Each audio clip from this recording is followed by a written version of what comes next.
napagalitan ako ng teacher ni Duyo. Nung time talaga noon, medyo stress yung beauty ko.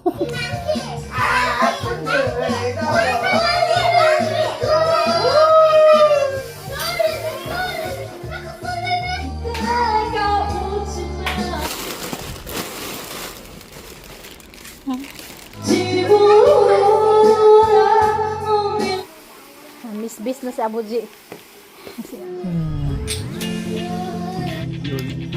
이거는 13%. Ay, 가야지. hatid namin si Duyon. 너 방학 때 집에서 공부 좀 해야지, 맞지? Mga tekbing nagdatingan, nasa baba pa yung iba. Di ko na makuha. Ito lang. Duyon to. Set na siya.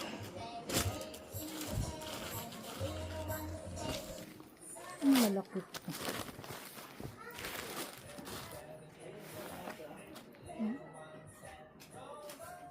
Kasya ba to kay Duyon? Malaki.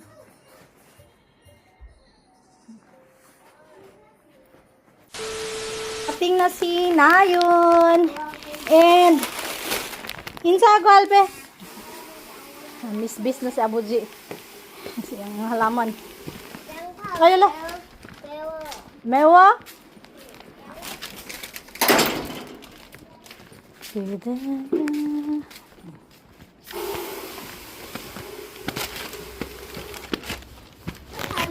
Nag-change tina si Nayon.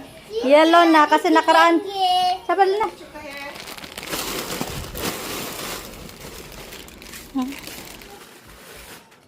Oh. Ayan, bumili na ako ng manol to, onion garlic. Garlic powder. Ang tagal ko nang hindi nakakagamit nito, di ba? Ito naman peeling gel. Ano dumating? Ayan. Peeling gel. Hanger sa mga bata. Kasi tinulang na yung hanger sa mga bata. Apa ya? Ito naman dryer yung para siyang pabango. Sa sa labahan mo. Ito.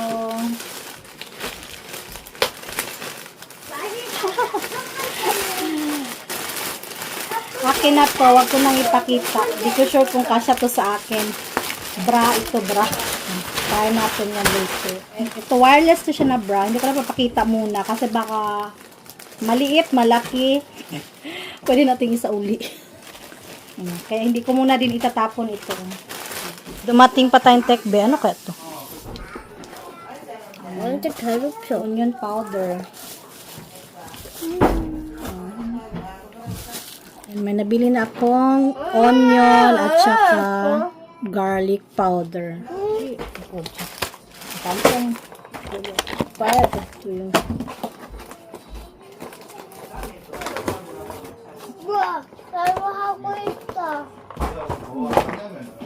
중구다. 중구네. 그래서 닫아봐. 이렇게? 응. 너무 길어? 아니. 이거. A few moments later. Binigay sa kanila sa school, tada ba? Binigay sa school, malaki kasi. 괜찮아? 자, 닫았어요. 이렇게 해. 마지막. 이제 이거 편해? 또 꽉 해봐, 꽉. 맞지? 이 소리 있잖아. 소리까지 해야지. Pregnant na din si Omoni. Lima ng anak natin, day. May dalawang sandungi, day. Atay na, day. Harmony. Harmony, pego pa. Harmony, pamugo, yaji. 1 hour later. Okay, dumating na yung manok. Yung bahay-bahaya namin, kumusta? Na-print na namin sa Omoni. Order lang kami ng food, we. Uy, 74 pala to. 24,000 won. At yung manok naman is 31,000 won.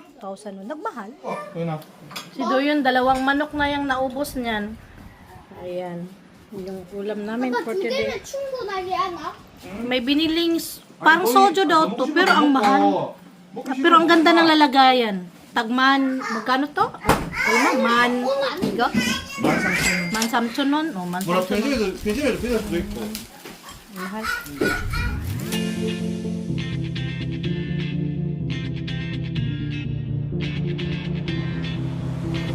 One more dance and I must just fall in love. Ito naman, malamig ko siya. Nag-yelo, tingnan nyo. May mga seafoods dyan.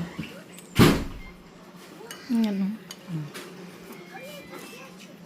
Siyon eh. Kaya pag tag-init, ito talaga yung in-order din. 나 1등 갈 거야. Tikman natin yung lasa nito. 이게 아마 증류수를 만들어가지고.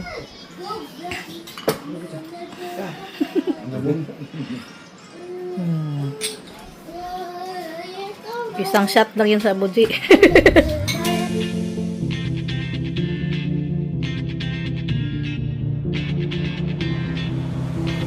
One more dance and I must just fall in love. I know the DJ and I love this song. Me and you. 13% 16%가? 14%가? 자, 양조서, 양조. 뭐예요? 적게 가요, 적게 가요. 알코올 25%. 근데 소주야. Tudo? One eternity later. Oh, biglang nagka-party, oh. Ta.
보고 싶을 땐 지금 보고 싶을 땐 그저 한 번씩 난 이렇게 나로 보며 내가 그리야 곁에 있어요.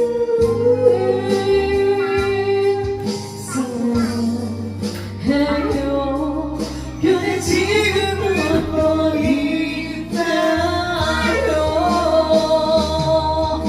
다가오지 말아요. 세상이 그대를 떠나요. 그치 너희 자, 아이나 아빠 좀. 나는 소중했던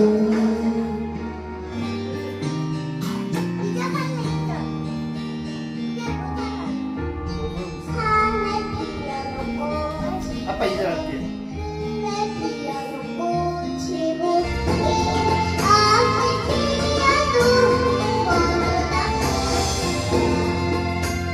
희미한 두 눈으로 너가 우유로 말했지 남아있던 이 삶도 보일 수 있다고 주신 사이가 집으로 돌아오면 왜 어서지 사랑한다는 마음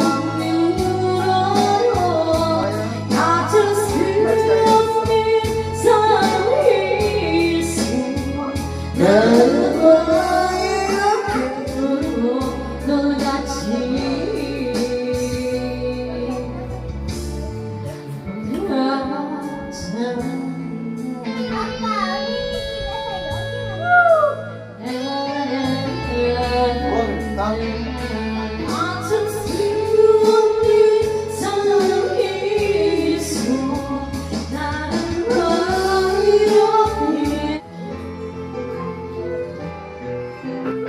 아빠 노래 들어줄래? 아빠 노래 들어줄래? 아빠 잘해야 돼. 들어봐. 쉬는 중 보고 싶은 마음도 알수 없는 이빨 추억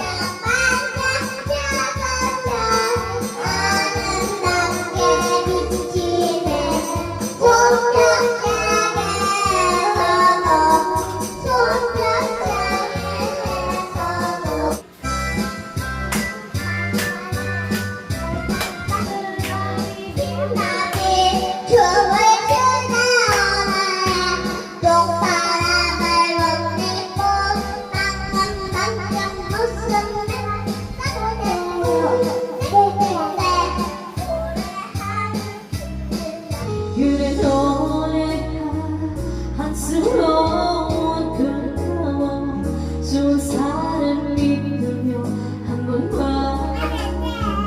말아줘 가끔씩 떠오르는 꿈만 알아내지마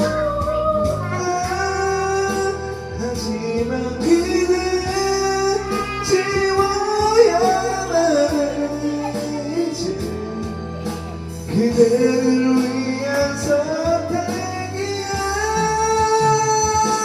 정말 사랑했다면 나보다 좋은 사람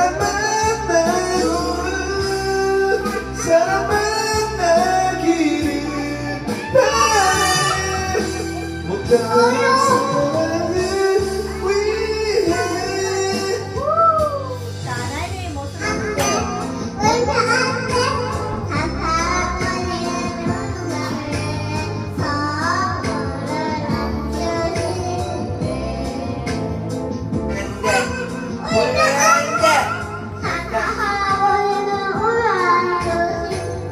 울면 돼요, 안 돼요? 울면 선물 없어요. 행복하라고 그를 거짓말 지킨 반복해 혼자서 잊어지지 다시 너를 볼 수 없지만 희망을 부풀리 나는 너에게 나와 나지 말고 돌아보지 말고 이제 행복하게만 혼자 하는 삶 Ko na lang isisingit. Nakaraan, nabanggit ko na napagalitan ako ng teacher ni Duyo. Nung time talaga noon, medyo stress yung beauty ko. Na-stress ako. Bakit ako napagalitan? Hindi naman napagalitan na, as in pagalitan. Pero, syempre, parang nasita na din. Kasi nga, ito nangyari to last month. Kasi, the last month, diba, nag-start yung school ni Duyon, March. And March, April, May, June. Ano tayo, July.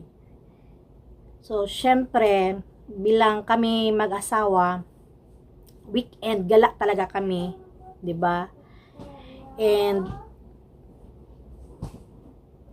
syempre, sinusuportahan namin si Duyon sa mga gusto niya. Mas sports talaga din si Duyon kasi may time na pagdarating pa sa bahay,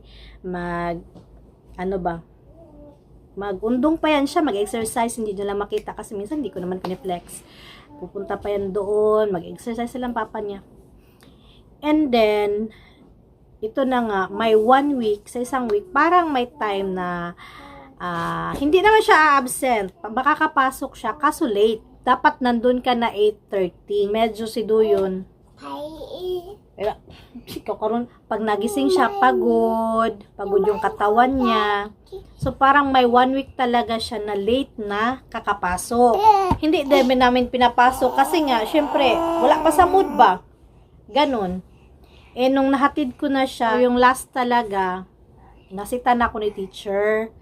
Sinabihan na talaga ako na, Moni, na pag laging ganyan si Duyon, na late, hindi na siya makakahabol sa iba. Kumbaga, laging kulang yung,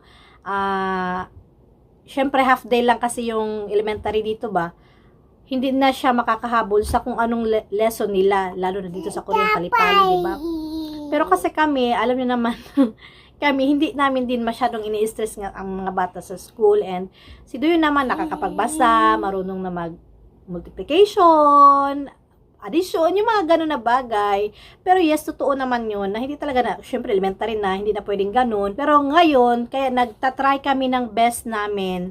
After nung nasabihan kami, syempre, hindi din namin pwedeng i-disregard yung sinabi ni teacher, kasi syempre, teacher din siya eh. Pero yung nakapag-seminar din ako 3 times doon sa school nila, hindi ko din yun piniflex. May yung mga seminar doon, nagse-seminar, alam nyo ba, laging sinasabi na dito nga, stress yung pag-aaral sa Korea. So, dapat, kung ano yung gusto ng mga bata, yun yung parang, wag i-push ng kung anong gusto lang ng nanay, magulang, yung parang ganun. So, kasi maraming mga nakapag-graduate din dito na hindi naman ang tawag doon, hindi din nakapagtrabaho. Kumbaga, hindi nila trip yung kurso nila. So, ayun yung lagi sa 3 seminar na yun. So, parang wag masyadong i-stress yung bata sa pag-aaral, yung ganun. Syempre, yung teacher, iba naman din. Kasi teacher yan, syempre gusto mag-focus kayo sa school. Pero nung time talaga nun, na-stress talaga ako. Kasi syempre, yung parang, nasita na kami. Nasita na ako. So, that time talaga, ginawan din namin siya ng paraan na parang hindi na mag-late sa school. So, ang ginawa namin is, may time na, syempre yung schedule ni Duyon kasi, pupunta pa yan siya ng Adong Center after school, tapos taekwondo, tapos balik din ng center. Si Duyon naman, wala naman siyang reklamo. Wala siyang reklamo. Gusto niya. Kasi sa center, ayun, natutuwa din siya doon. Ano ba yan siya? Uy? Natutuwa din siya doon kasi nga merong, doon laro-laro, hindi lang puro aral. Sa taekwondo, gusto din niya. Pero, nagsabi na si Duyon na hanggang lang siya sa TISA, taekwondo. Ay, may makulit na bata. Paano kami nagyoyo pa yung inahandar eh. Gusto ko lang siyang ma-share sa inyo na isa yun sa mga stress ko.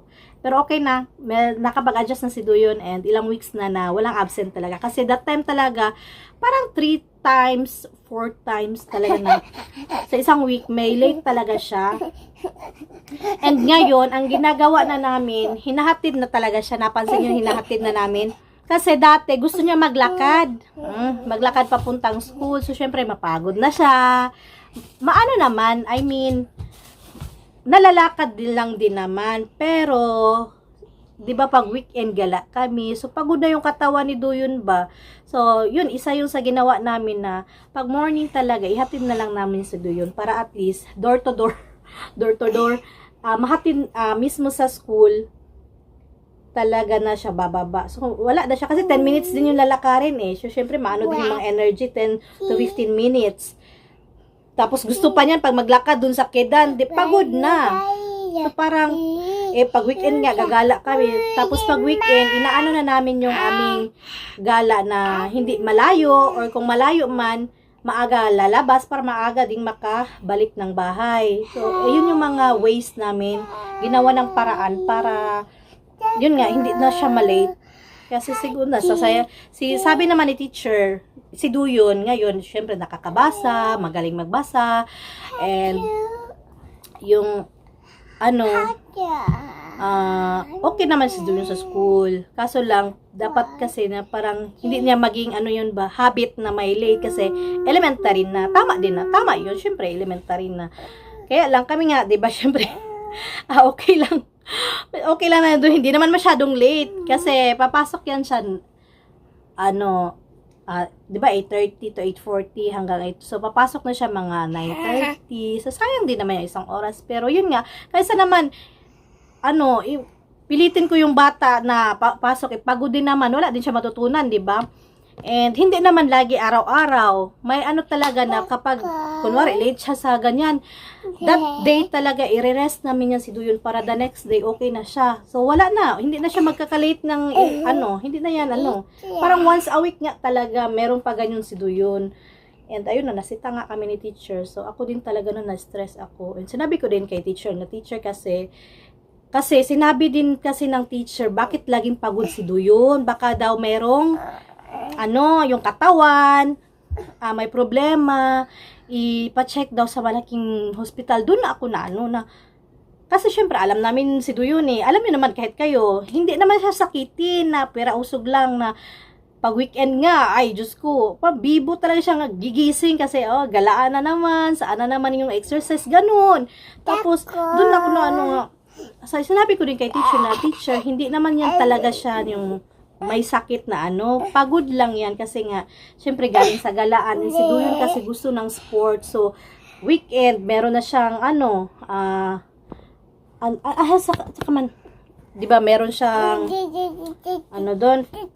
soccer. Tapos, after ng soccer na yan, hindi naman na agad uuwi kasi mag-ano pa dyan tuon. Tapos, gagala pa kami. So, parang pagod talaga yung katawan niya. Not because na meron siyang dinadamdam na sakit. Ganun. Okay, say bye. Ayan, yan lang for sharing ko for today. Na stress talaga ako kasi nasita ako ng teacher.